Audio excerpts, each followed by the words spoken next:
Okay, hello guys. Hello guys. I hope you guys had a great Christmas and will have an even better New Year. And today we're going to take a look at CSES Wierd Algorithm. So this is a simple problem, but I decided I would go over it since it's a little easier than the last problem I went over, which was the problem set on code forces. You can check out the last video. Anyways, let's go. So first we're going to go over the problem statement. We're gonna talk about how we can solve this, and we're going to look at the iterative and recursive solutions, and we have a little history lesson here before we start. So let's look at the problem statement first. So consider an algorithm that takes as input a positive integer n. If n is even, the algorithm divides it by 2, and if n is odd, the algorithm multiplies it by 3 and adds 1. The algorithm repeats this until n is 1. So, for example, the sequence of n equals 3 is as follows. First, we get 3, and 3 is odd, so we multiply it by 3 and add 1. So 3 times 3 plus 1 is 10. Then n is 10, which is even. So we divide n by 2 because it's even. We see out, we get 5.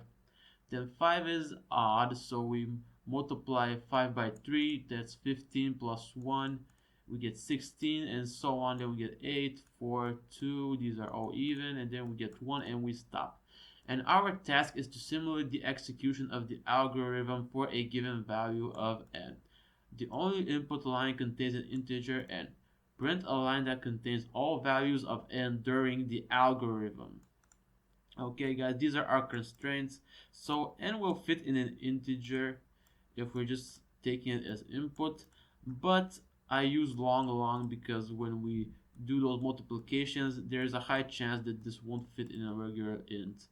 And we get 3 as input, just like in the statement, and we get this as output, guys. So okay, first we're gonna have a little bit of a history lesson, and all of this information is from ChatGPT, so I don't know how accurate it is, but it sounds accurate. So basically what we use to solve this problem, well, we don't really use it, but what this problem is circulating around is something called the Collett's conjecture. Hopefully I'm saying that right. And the Collett's conjecture is a famous unsolved problem in mathematics. So one, we start with any positive integer n, just like in the problem statement, because n is going to be always greater than or equal to 1. 2, perform the following steps repeatedly. If n is even, divide by 2, so n equals n by 2. And if n is odd, multiplied by 3 and add 1, so n equals 3n plus 1. 3. Eventually you shall reach n equals 1 no matter what number you start with. The conjecture states that this process will always reach 1 for any positive integer n. However, no one has proven this for all possible n. Mathematicians have tested it for huge values up to 2 to the power 68 and found no exceptions so far. And why is it interesting? The sequence behaves unpredictably. Some numbers quickly reduce to 1, while others spike to very large values before eventually decreasing. Despite the simple rules, no one has been able to prove why it always works or find a counter example. So I thought that was a little interesting. I wanted to include it in the video, guys. Hopefully it didn't bore you too much. Anyways, so first we're going to go over the iterative solution, then we're going to go over the recursive.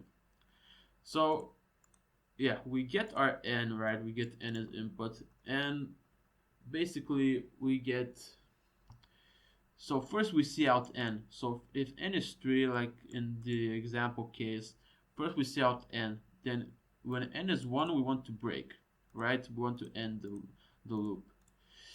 And else if n, guys, this is basically a fancier way of checking if a number is even or odd, guys, because every even number in its binary representation has 0 as its last digit. So when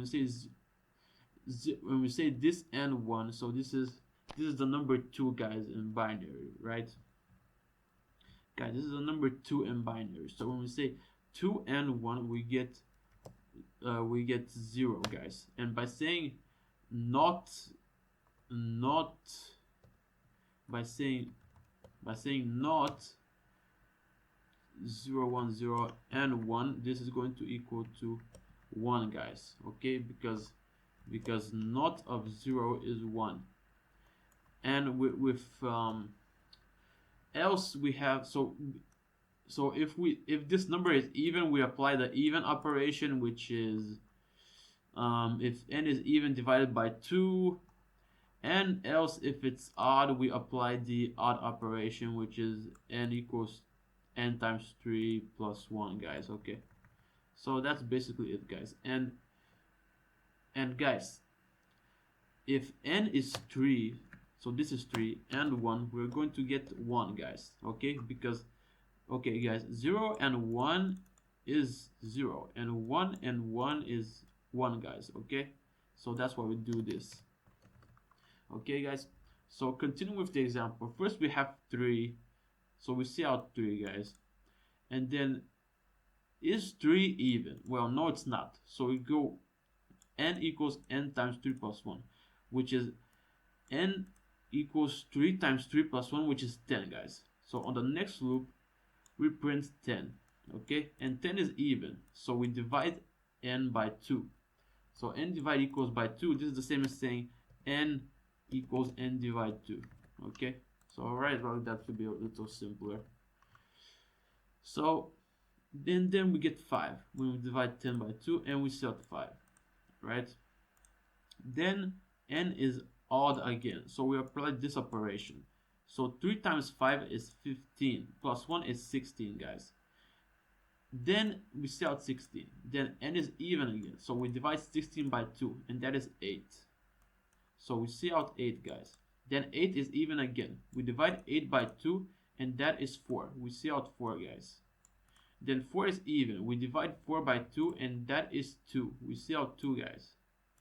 And finally, n is even again because it's 2. So that becomes, so we divide 2 by 2, and that becomes 1, guys. And we see out 1. And now n is 1, so we break out of the loop. And that's what we get. Okay, guys, so this is, I call this function solve9. And the time complexity of this is all log n. All log n in most cases, and ChatGPT said in some cases it can be O of n to the power. In some cases it's O of n to the 1.2.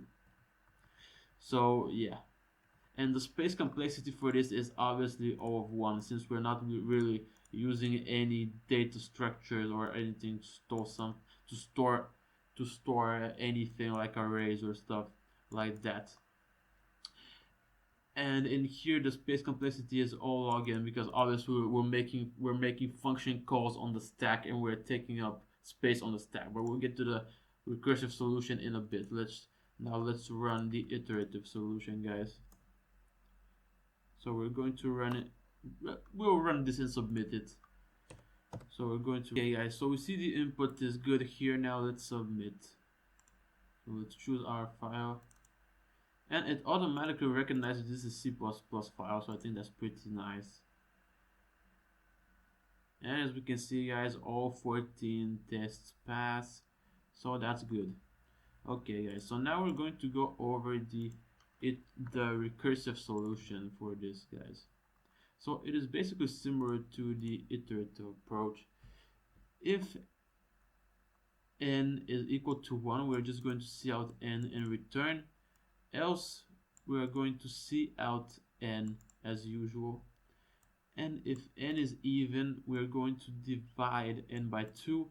Else if n is odd, we're going to multiply by 3 and add 1, guys. So let's kind of dry run this and go through this, guys. Okay, this is a recursive solution. So I have this this is supposed to be a stack, guys. I know it's I drew it by with the mouse, so you're gonna have to give me a pass on that. I think I did pretty good. Anyways, so we're going to go through this. So first we have solve 8, right? Solve 8. So we're going to write all of this on the stack, guys. So first we call solve of 8 with 3, guys. Okay, this is our stack here, and I'm going to try to draw more straight lines to separate the calls. So here, guys, n is equal to 3 for this function, for this call of the function, guys. Okay, so first we check the condition. Is n equal to 1? No, it's not. So we're going to see out n, which n currently is 3, guys. So we see out 3, right? Then we check, guys, is n an even number? No. So we go into this call, which is solve 8n times 3 plus 1. Okay, guys? And n times 3 plus 1 is 3 times 3 plus 1, which is 10, guys. Okay? So we're going to put this here. So now we are calling solve 8 of 10, guys. Right? And n is equal to 10. Okay? Okay, guys? Boom. There we go. And now we ask the question again, guys. Is n equal to 1? Well, no, it's equal to 10. So we're going to see out n, which is 10, guys. So then we get 10, right? And this is the answer. Okay, so now we ask, is n even? Well, yes, it is. So we're going to divide. We're going to call solve n divide 2, which is solve 8 of 5, guys, right? And here n is equal to 5. Okay, guys, I hope you're following along with this, guys. This is simple stuff. Okay, guys, so now we have called solve 8 of 5, and we ask, is n equal to 1? No. Well, so then we see out 5, guys. We see out 5. Okay, and then we ask, is n even? Well, no, n is odd. So we're going to call n of solve 8 of 5 times 3 plus 1, which is 16. So we're going to call solve 8, guys, of 16. Okay, and n is equal to 16. Okay, so now we ask again, is n equal to 1? No, it's equal to 16. So we're going to see out 16, guys. We're going to see out 16. 16. Okay, then is n even? Yes, it is. So we're going to call solve 8 of n divided 2, which is 8. 16 divided 2 is 8, guys. So we're going to go solve 8 of 8, and n is equal to 8. Okay, hope you're following along, guys. This is our stack. This is the function calls we are making recursively, and this is why this doesn't take a constant space, because we're using memory on the stack and space on the stack. This is why the space complexity of the recursive approach is not constant, guys. Okay, so right now n is equal to 8. So is 8 equal to 1? No, it's not. So we're going to see out 8. We're going to see out 8, guys. 8. Okay, so now is n even? Yes, it is. So we're going to go 8 divided by 2, which is 4. So 8 of 4, guys. Okay, and n is equal to 4. Then we ask again, is n equal to 1? No, so we see out n, which is 4. Then is n even? Yes. We go n divided by 2, which is going to become solve 8 of 2, right? And n is equal to 2. Okay, guys. So now, is n equal to 1? No. So we see out 2. 2. And finally, is n even? Yes, n is even. So we're going to call solve 8 of n divided 2, which is 1.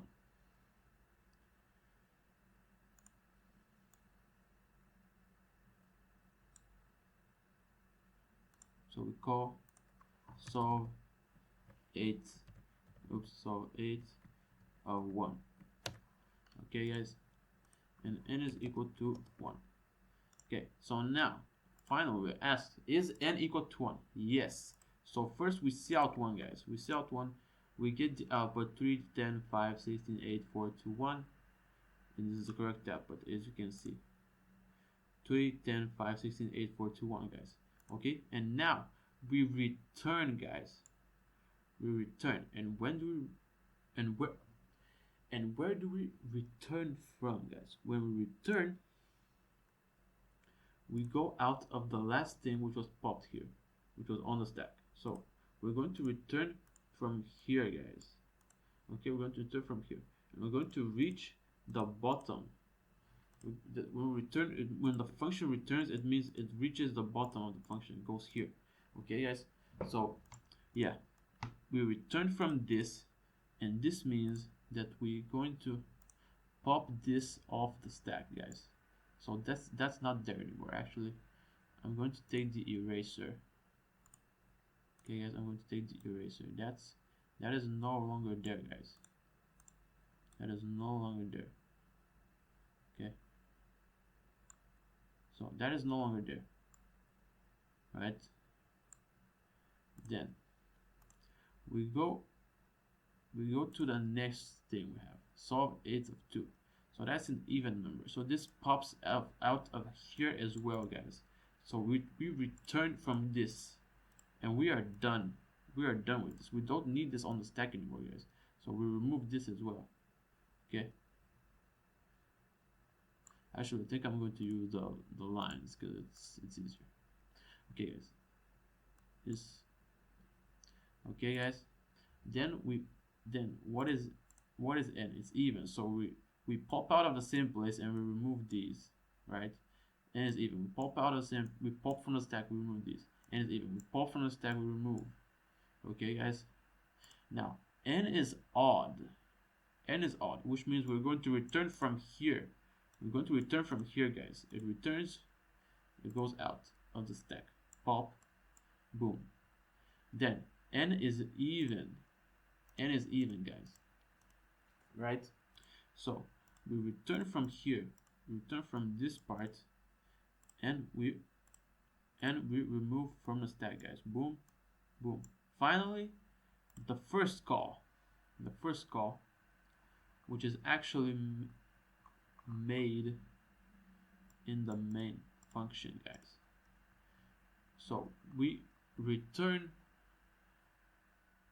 from here again, and we boom, boom. Okay, guys, and then actually finally, guys,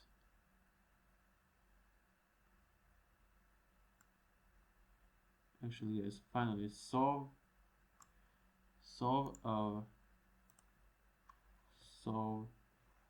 8 of 3 was called in main, guys. So we have main here as well, and when we see out when this function is done. Okay, I'm done. Main, do you have anything else to do, main? Do you have any other functions called here? Main is like, no, I don't have any other functions called here. So main is going to return as well, and main is going to end right here at the bottom here. Okay, guys, main is going to end. Okay, guys, and so main also gets popped off the stack. And that is basically the recursive approach, guys. I hope you understood. This is simple recursion, guys. If you have any questions, feel free to ask in the comments, okay? Okay, guys. So now we are going to submit the recursive solution as well. All right. Okay, let's go. Submit. Choose file. This submit. Okay, guys. Okay, and as soon as we got accepted, guys. So that is good. Just making sure this is the recursive. Yes, I'm calling the recursive case here. The recursive solution here, solve 8. Yes. Okay, very nice, guys. Okay, guys. So that is basically it for this CSES problem, guys. Wierd algorithm. As you can see, we get to pass again. So guys, as I said, this is not a very difficult problem. That's why I decided to go over the both iterative and recursive solutions. I think it was pretty simple and interesting. I hope you guys learned something. I hope this Collette's conjecture thing was interesting to you guys. And that's basically it, guys. Please leave a like on the video, leave a comment saying what you think, and subscribe to the channel for future videos like this. And I will see you guys in the next video. Bye bye. Have a good day, guys.